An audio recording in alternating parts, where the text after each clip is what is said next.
नमस्कार प्रिय भक्तगण, आपनादेर सबाइके आमादेर चैनेले स्वागतम। आजकेर काहिनी हलो धर्म बड़ो नाकि लक्ष्मी। आजकेर काहिनी अत्यंत ज्ञानवर्धक और प्रेरणादायक। माता भाई और बोनेरा आपनादेर काछे निवेदन এই কাহিনীটি অত্যন্ত মনোযোগ সহকারে শুনুন আর ভিডিওটিকে মাঝপথে দেখা ছাড়বেন না। কাহিনী শুরু করার আগে আপনি যদি আমাদের চ্যানেল সাবস্ক্রাইব না করে থাকেন তাহলে সাবস্ক্রাইব করে দিন আর আমাদের চ্যানেলের নোটিফিকেশন পাওয়ার জন্য বেল আইকনটি ক্লিক করুন। তো চলুন এবার কাহিনী শুরু করা যাক।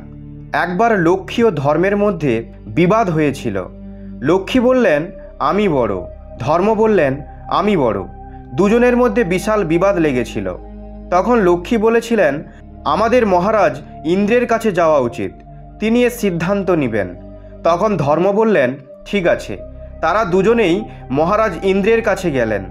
মহারাজ ইন্দ্র তাদের দুজনকে দেখে দাঁড়িয়ে হাত জড়ো করে বললেন হে মা লক্ষ্মী, হে ধর্মরাজ, আমি আপনাদের কিভাবে সেবা করতে পারি? তখন তারা বললেন হে মহারাজ ইন্দ্র, আমরা আপনার কাছে একটি সিদ্ধান্ত নিতে এসেছি যে আমাদের দুজনের মধ্যে কে বড়, ধর্ম বড় নাকি লক্ষ্মী বড়। এ কথাটা শুনে মহারাজ ইন্দ্র ভাবতে লাগলো যদি আমি বলি ধর্ম বড় তাহলে মা লক্ষ্মী আমার সঙ্গ ছেড়ে দেবে, আর যদি বলি লক্ষ্মী বড় তাহলে ধর্ম আমার সঙ্গ ছেড়ে দেবে। তখন মহারাজ একটি যুক্তি করলেন আর বললেন হে মা লক্ষ্মী, আমার থেকেও ভালো সিদ্ধান্ত, সঠিক সিদ্ধান্ত অন্য এক রাজা নিতে পারবে। তখন মা লক্ষ্মী বললেন তিনি কোন রাজা? ইন্দ্র বললেন পৃথিবীলোকে একটি রাজা আছে বিক্রমাদিত্য, আপনি তার কাছে যান। সেই রাজা অত্যন্ত ধর্মপরায়ণ, খুব দয়ালু এবং উপকারী। তিনি আপনার এই সমস্যার সমাধান করবে যে আপনাদের দুজনের মধ্যে কে বড়। এই কথাটি শুনেই মা লক্ষ্মী বললেন ঠিক আছে, আমরা তার কাছে যাচ্ছি। এবার ধর্ম আর লক্ষ্মী মহারাজা বিক্রমাদিত্যের কাছে গেলেন। যখন রাজা বিক্রমাদিত্য ধর্ম এবং মা লক্ষ্মীকে সামনে দেখলেন তখন হাত জড়ো করে তাদের সিংহাসনে বসতে দিলেন আর বললেন আপনাদের আমি কিভাবে সেবা করতে পারি? তখন মা লক্ষ্মী বললেন হে রাজন, আমি আর ধর্ম আপনার কাছে এসেছি একটি সিদ্ধান্ত করাতে। তখন রাজা বললেন কি সিদ্ধান্ত? তখন ধর্ম বললেন হে রাজন, আপনি এটা সিদ্ধান্ত নিন যে আমি বড় নাকি মা লক্ষ্মী বড়। কারণ যদি ধর্ম না থাকে তাহলে মানুষের জীবন ব্যর্থ, জীবনের কোনো অর্থ নেই। বিনা ধর্মে মানুষ একটি মৃতদেহের মতো, মানুষের জীবনে অসম্পূর্ণ থেকে যায় যদি ধর্ম না থাকে তো। তখন মা লক্ষ্মী বললেন হে রাজা, যদি আমি না থাকি, ধন না থাকে তাহলে মানুষের জীবন নরক হয়ে যায়। তাকে ঘরে ঘরে গিয়ে ভিক্ষা করতে হয়, দরিদ্রতায় জীবন কাটাতে হয়, অত্যন্ত দুঃখের সাহায্যে জীবন কাটাতে হয়।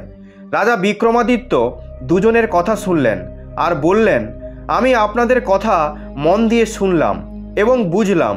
তখন রাজা বিক্রমাদিত্য ভাবলেন আমি যদি মা লক্ষ্মীকে বলে দিই যে ধর্ম বড় আপনি নয়, তাহলে মা লক্ষ্মী আমার সঙ্গ ছেড়ে দেবে, আমার ওপর রুষ্ট হবেন। আর যদি বলি লক্ষ্মী বড় তাহলে ধর্ম আমার সঙ্গ ছেড়ে দেবে। ধর্ম আমার জন্য অত্যন্ত প্রিয়, আমার ধর্মই আমার কাছে সব কিছু। তারপর শেষে রাজা বিক্রমাদিত্য নির্ণয় নিলেন আর বললেন আপনারা দুজন মন দিয়ে শুনুন, আমার কাছে ধর্ম অত্যন্ত গুরুত্বপূর্ণ, ধনের থেকেও শ্রেষ্ঠ ধর্ম। কারণ যদি ধর্ম না থাকে তাহলে ব্যক্তির বেঁচে থাকার কোনো মূল্য থাকে না। যে মানুষের কোনো ধর্ম নেই সেই মানুষ পশু সমান হয়, মানুষ্যজনিতে জন্ম নেওয়া ব্যর্থ হয়ে যায়। কিন্তু কোনো মানুষের কাছে যদি ধন টাকা পয়সা না থাকে তাহলে মানুষ জীবিত থাকতে পারে, সে গরিব হয়েও জীবন কাটাতে পারে। টাকা পয়সা না থাকলেও মানুষ ভিক্ষা করেও জীবন কাটাতে পারে। কিন্তু যদি ধর্ম না থাকে তাহলে মানুষের বেঁচে থাকার কোনো লাভ নেই। তাই আমি ধর্মকে বেছে নিচ্ছি, ধর্ম খুবই বড়। রাজা বিক্রমাদিত্যের কথা শুনে মা লক্ষ্মী অত্যন্ত ক্রোধিত হয়ে বললেন তোমার নিজের ওপর অত্যন্ত অহংকার, তুমি আমার অনাদর করেছ, তুমি ধর্মকে বেছেছ, তাই আমি তোমার থেকে দূরে চলে যাচ্ছি। এরপরে তুমি ভিখারি হয়ে যাবে, দরিদ্র হয়ে যাবে। এসব বলেই মা লক্ষ্মী সেখান থেকে চলে গেলেন। রাজা বিক্রমাদিত্যের সঙ্গ ছেড়ে দিলেন আর ধর্ম রাজা বিক্রমাদিত্যের সাথে থাকলেন। তারপর দেখতে দেখতে রাজা বিক্রমাদিত্য ভিখারি, দরিদ্রে পরিণত হলো। কিন্তু তার একটি ঘোড়া এবং তলোয়ার রয়ে গিয়েছিল। এখন রাজা বিক্রমাদিত্য ভাবলেন, আমার এখানে থেকে আর লাভ নেই, আমার এগিয়ে যাওয়া উচিত। তখন বিক্রমাদিত্য ঘোড়ায় চেপে তলোয়ার নিয়ে এগিয়ে গেলেন। রাস্তায় যেতে যেতে তার মনে হলো যে এই রাস্তার কাছেই আমার বোনের বাড়ি। আমার অত্যন্ত খিদে পেয়েছে আর বিশ্রামও প্রয়োজন আছে। তখন তিনি ভাবলেন, তাহলে আমি বোনের কাছে কিছু খেয়ে দিয়ে একটু বিশ্রাম করে নেব, তারপরে আবার এগিয়ে যাব। যখন রাজা বিক্রমাদিত্য নিজের বোনের মহলের কাছে পৌঁছালো, তখন তার বোনের পাহারাদাররা তার বোনের কাছে গিয়ে বলল, আপনার ভাই রাজা বিক্রমাদিত্য এসেছেন। তখন বোন জিজ্ঞাসা করল, আমার ভাই কি অবস্থায় আছে? ওই সৈন্যরা বলল, মহারানী, আপনার ভাই ঘোড়ায় চেপে আসছেন আর বস্ত্র ছিন্ন ভিন্ন অবস্থায় আছে, ওনার কাপড় নোংরা ছেঁড়া। তখন মহারানী বললেন, তুমি আমার ভাইকে অশ্বখানায়, অর্থাৎ যেখানে ঘোড়া রাখা হয় সেখানে থাকতে বলো, ওখানেই তার থাকার ব্যবস্থা করে দাও। আমি কিছু সময় পর সেখানে চলে যাব। যখন রাজা বিক্রমাদিত্য নিজের বোনের মহলের ভেতরে পৌঁছালো, তখন পাহারাদার এবং সৈন্যরা তাকে অশ্বখানায় রেখে দিল, যেখানে ঘোড়া বাঁধা থাকে আর ঘোড়া দেখাশোনা করা হয়। মহারাজা বিক্রমাদিত্য এসব দেখেও কিছুই বললেন না, চুপচাপ সেখানেই বসলেন আর নিজের বোনের আসার অপেক্ষা করলেন। যখন নিজের বোন তার কাছে এলেন, তখন সে তার জন্য একটি শুকনো রুটি নিয়ে আসে। এসব দেখেই মহারাজা বিক্রমাদিত্যের চোখে জল এসে গেল, কিন্তু তাও তিনি কিছুই বললেন না আর বললেন, বোন, তুমি রুটি কেন এনেছো? একটু জল এনে দাও, আমার জল তেষ্টা পেয়েছে। এবার বিক্রমাদিত্যের বোন জল আনতে গেল। রাজা সেই রুটিকে মাটিতে গর্ত করে পুরে দিলেন আর বললেন, হে পৃথিবী মা, এই রুটিকে এই একই অবস্থায় ভালোভাবে আপনার বুকে রেখে দেবেন, আমি আবার আসব, তখন এই রুটিটি আপনার থেকে নিয়ে নেব। তখন আপনি এই রুটিটি আপনি আমাকে দিয়ে দেবেন। এরপর সেই রুটিটি পৃথিবী মা নিজের মধ্যে নিয়ে নিলেন। তারপর রাজা বিক্রমাদিত্য কাউকে কিছু না বলে সেখান থেকে চলে গেলেন। রাস্তায় চলতে চলতে ওনার মিত্রের ঘর এলো। তখন তিনি ভাবলেন, আমার অত্যন্ত প্রিয় ঘনিষ্ঠ বন্ধু, আমি তার কাছেই যাই, তার কাছে কিছু ভোজন করে বিশ্রাম করে নেব। বিক্রমাদিত্যের মিত্র দেখলেন তার মিত্র এসেছে। তখন সে বিক্রমাদিত্যকে ভালোভাবে আত্মীয়তা করলেন আর তাকে ভোজন করতে বললেন। যে স্থানে রাজা বিক্রমাদিত্য ভোজন করতে বসলেন, তার পেছনে একটি খুঁটি ছিল। সেই খুঁটির মধ্যে একটি সোনার হার টাঙানো ছিল। যখনই রাজা বিক্রমাদিত্য ভোজনের এক অংশ মুখে দিলেন, তখনই সেই হারটি খুঁটির মধ্যে মিলিয়ে গেল। এই ঘটনাটি দেখেই রাজা বিক্রমাদিত্য বুঝে গেলেন, এসব যা হচ্ছে মা লক্ষ্মীর কারণেই হচ্ছে। তিনি আমার উপর রুষ্ট হয়ে আছেন আর অত্যন্ত ক্রোধিত আছেন, তাই উনি এসব করছেন। এভাবেই করতে করতে যখন বিক্রমাদিত্য সমস্ত ভোজন শেষ করল, তখন সেই খুঁটি হারটিকে সম্পূর্ণরূপে নিজের মধ্যে বিলীন করে নিয়েছিল। যখন সেই বন্ধু স্ত্রী দেখতে পেলেন হারটি হারিয়ে গিয়েছে, তখন সে বিক্রমাদিত্যকে চোর অপবাদ দিলেন আর বললেন, আপনি আমার হার চুরি করেছেন, এখন আপনি ভিখারি হয়ে গেছেন, তাই আপনার মনে চুরির ভাব এসেছে, তাই আপনি আমার হার চুরি করেছেন। কিন্তু সেই বন্ধুটি বলল, না না, আমার বন্ধু এরকম করতেই পারে না, সে কখনো চুরি করতে পারে না, কারণ আমি ওকে ছোটবেলা থেকে চিনি, ও কখনো চুরি করতেই পারে না। তার বন্ধুর অনেক বোঝানো সত্ত্বেও তার স্ত্রী তার কথা মানল না আর রাজা বিক্রমাদিত্যকে ঘর থেকে তাড়িয়ে দিল। ভক্তগণ, এত সব হওয়ার পরেও রাজা বিক্রমাদিত্য কিছুই বললেন না, শান্ত হয়ে ঘোড়ায় চেপে এগিয়ে যেতে লাগলেন। এবার চলতে চলতে রাত্রি নেমে এলো আর ভাবলেন, রাতে যাত্রা করা ভালো হবে না, সকালেই এগিয়ে যাবে। এই সব ভেবেই রাজা নিজের ঘোড়াকে দাঁড় করিয়ে নিজের তলোয়ার নিয়ে একটি গাছের নিচে বসে পড়লেন। কিছু সময় পর তার নিদ্রা চলে আসে আর সেই স্থানে দুটি চোর চুরি করতে আসে। তাদের পেছনে পেছনে সেই রাজ্যের রাজার সৈন্য আসছে, কারণ সেই চোরগুলো রাজার মহলেই চুরি করেছিল। এসব দেখে দুটি চোর ভয় পেয়ে গেল, সৈন্য আমাদের কাছে এসে গেছে, আমাদের ধরে নেবে। তখনই সেই চোর দুটি তার চুরি করা সমস্ত টাকা পয়সা ধন রাজা বিক্রমাদিত্যের পাশেই রেখে দেয় আর সেখান থেকে পালিয়ে যায়। যখন সৈন্যরা বিক্রমাদিত্যের পাশে এলেন আর দেখলেন তার পাশে এত টাকা পয়সা ধন রাখা আছে, তখন তারা ভাবলেন, তাহলে এই চোর হবে। তারা বিক্রমাদিত্যকে চোর অপবাদে ধরে নিলেন। তাকে রাজার কাছে নিয়ে যাওয়া হলো। রাজা এসব জিনিস দেখে অনেক রেগে গেলেন। এই কথাতে রেগে রাজা আদেশ দিলেন এই ব্যক্তির হাত এবং পা কেটে দেওয়া হোক, একে পঙ্গু বানানো হোক। এত সব হওয়ার পরেও রাজা বিক্রমাদিত্য কিছু বললেন না, চুপ থাকলেন। রাজার সৈন্য দ্বারা বিক্রমাদিত্যের হাত এবং পা কেটে গেল। আর রাজা আদেশ দিয়েছিলেন ওকে রাজ্যের মাঝখানে বসিয়ে দেওয়া হোক, যাতে লোক দেখে তার থেকে শিক্ষা নিতে পারে যে আমাদের রাজ্যে চুরি করলেই তারও একই অবস্থা হবে। রাজার সৈনিক রাজার কথা মতো বিক্রমাদিত্যকে রাজ্যের মাঝখানে বসিয়ে দিলেন। এবার প্রত্যেকটি গ্রামের প্রত্যেকটা লোক রাস্তা দিয়ে যাওয়ার সময় রাজা বিক্রমাদিত্যকে দেখে তার ওপর থুতু ফেলতো আর তাকে অকথ্য ভাষায় কথা বলতো আর বলতো, এ তো চোর, চুরি করবে তো এমনই ফল পাবে। এসব বলে লোক সেখান থেকে চলে যেত। কিন্তু একদিন সেই রাস্তার ওপর দিয়েই এক গোয়ালা ঘি ভরা কলসি নিয়ে যাচ্ছিল। সে অত্যন্ত দয়ালু ছিল। বিক্রমাদিত্য যখন সেই ব্যক্তিকে দেখলেন তখন বুঝে গেলেন এই ব্যক্তির স্বভাব অত্যন্ত ভালো। তখন সে ওই ব্যক্তিকে বললেন, হে গোয়ালা, আপনার কাছে যদি জল থাকে আমাকে একটু জল খাইয়ে দেবেন, আমার অত্যন্ত তৃষ্ণা পেয়েছে। সেই গোয়ালা কিছু না ভেবেই নিজের থলি থেকে জল বের করে বিক্রমাদিত্যকে খাইয়ে দিলেন আর বলল, তুমি চুরি কেন করেছ? যদি চুরি না করতে তাহলে এরকম শাস্তি পেতে হতো না। তুমি চুরি করেছ, তুমি রাজার কাছে দোষী, তাও আমি তোমাকে জল খাওয়ালাম। এসব বলেই সে সেখান থেকে চলে গেল। এবার গোয়ালা যখন অন্য নগরে ঘি বিক্রি করতে গেল, সে ঘি বিক্রি করলো, কিন্তু তার ঘি শেষ হচ্ছিল না। তাই এসব দেখে সে অত্যন্ত অবাক হয়ে গেল। সে ভাবল, আমি এত এত ঘি বিক্রি করছি, তাও আমার ঘি শেষ হচ্ছে না কেন? এ কি ঘটছে আমার সাথে? সম্পূর্ণ দিনের উপার্জন করার পরে সে তার নিজের ঘরে ফিরে এলো। তার নিজের স্ত্রীকে বলল, আজ অনেক বিচিত্র ঘটনা ঘটেছে। আমি রাজা দ্বারা শাস্তি পাওয়া ব্যক্তির সাহায্য করেছি, তাকে জল খাইয়েছি, তাই আমার সাথে আজ একটা চমৎকার ঘটনা ঘটেছে। আমি যতই ঘি বিক্রি করছি ততই ঘি বেড়ে যাচ্ছে। আমার কলসের ভেতর থেকে ঘি শেষ হচ্ছে না। মনে হয় সে অত্যন্ত দৈবিক আত্মা, সে খুব ভালো পুরুষ। তখন গোয়ালা স্ত্রী বললেন, হে স্বামী, আমাদের কাছে কোনো সন্তান নেই, আমরা সন্তান সুখ থেকে বঞ্চিত। আমাদের এত বয়স হয়ে গেছে, আপনি ওই ব্যক্তিকেই আমাদের ঘরে নিয়ে আসুন, আমি তাকে আমার সন্তান মনে করে তার সঙ্গে জীবন কাটাবো।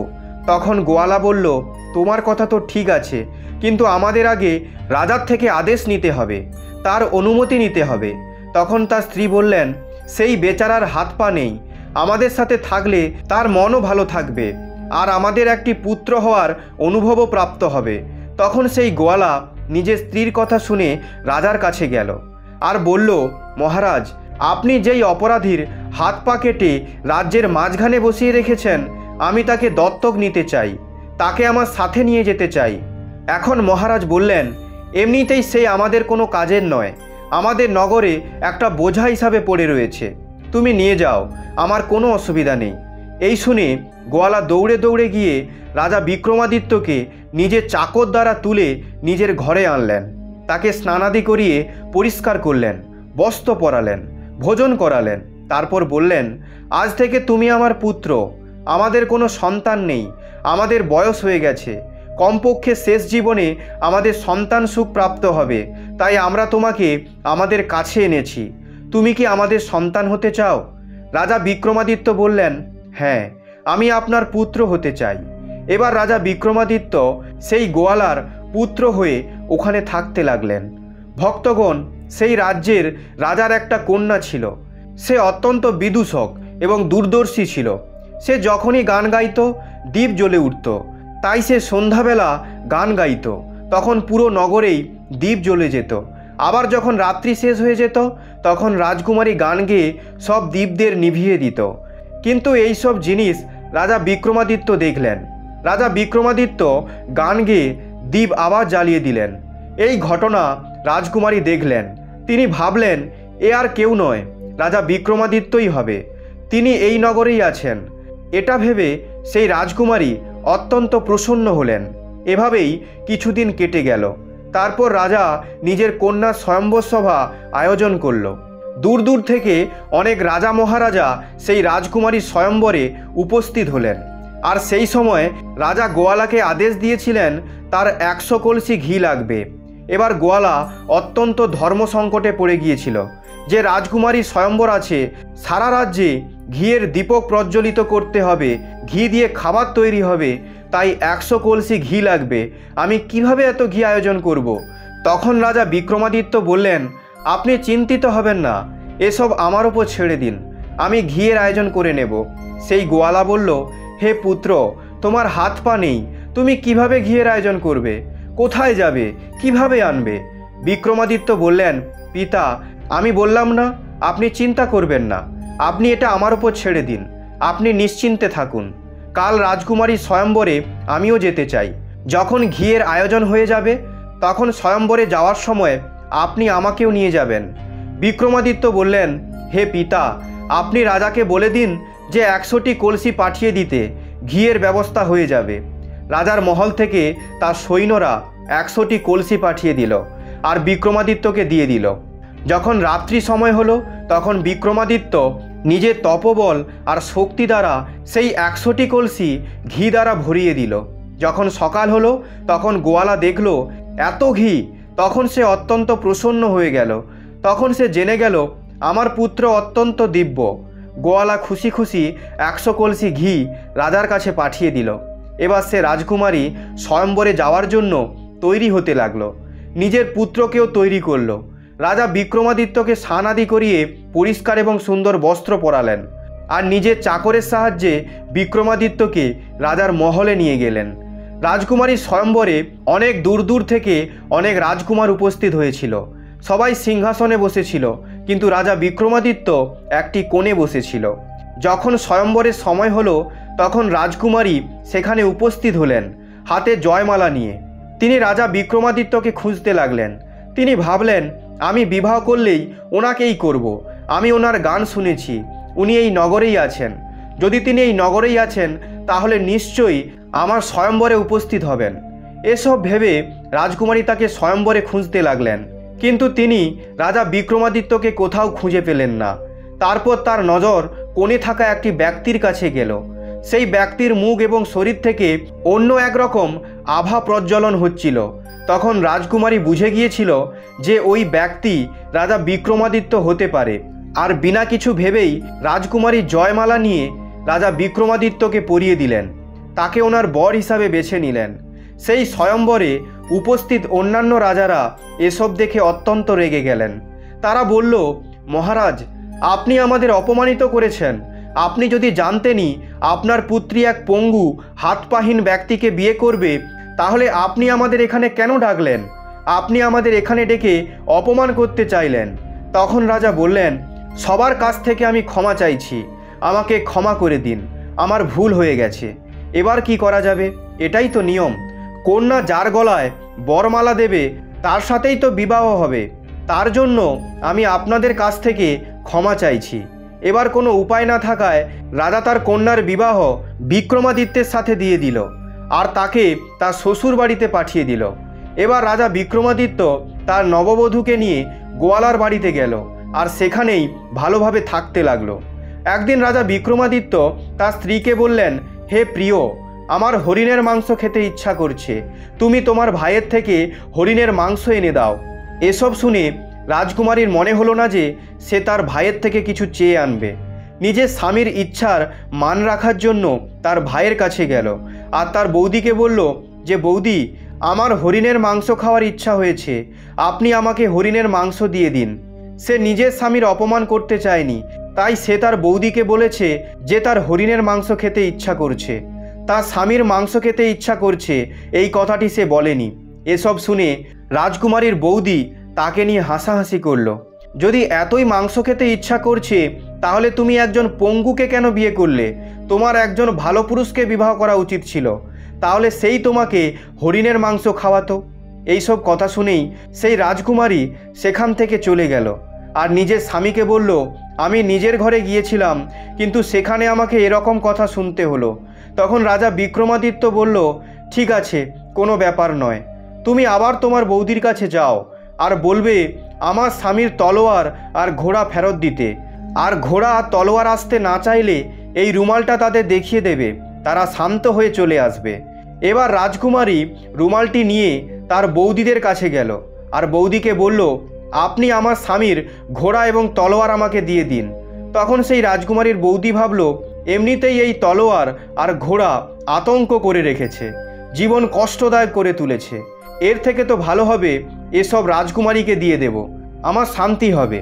তার বৌদি যখন তাকে ঘোড়া এবং তলোয়ারের কাছে নিয়ে গেল, তখন তলোয়ার থেকে সাপ কাটতে এসেছিল আর ঘোড়া লাফিয়ে লাফিয়ে তাকে মারতে এসেছিল। যখনই রাজকুমারী রুমালটা বার করলো, তখনই তারা শান্ত হয়ে গেল এবং রাজকুমারীর সাথে চলে এলো।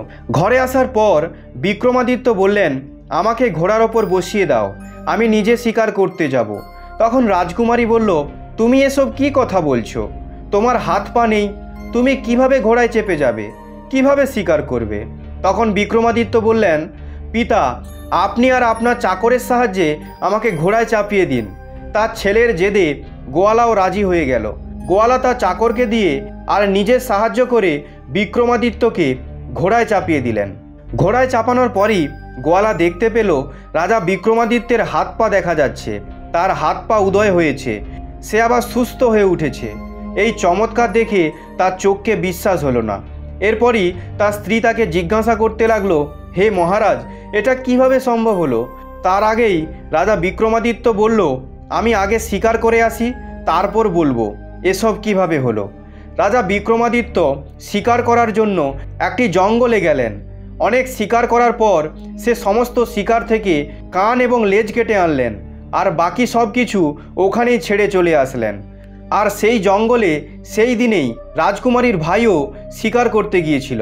যখন সে দেখতে পেল যে অনেক শিকার পড়ে আছে, তাজা তাজা শিকার মাটিতে পড়ে আছে, তার মন উৎসাহিত হয়ে উঠল, অত্যন্ত প্রসন্ন হয়ে গেল।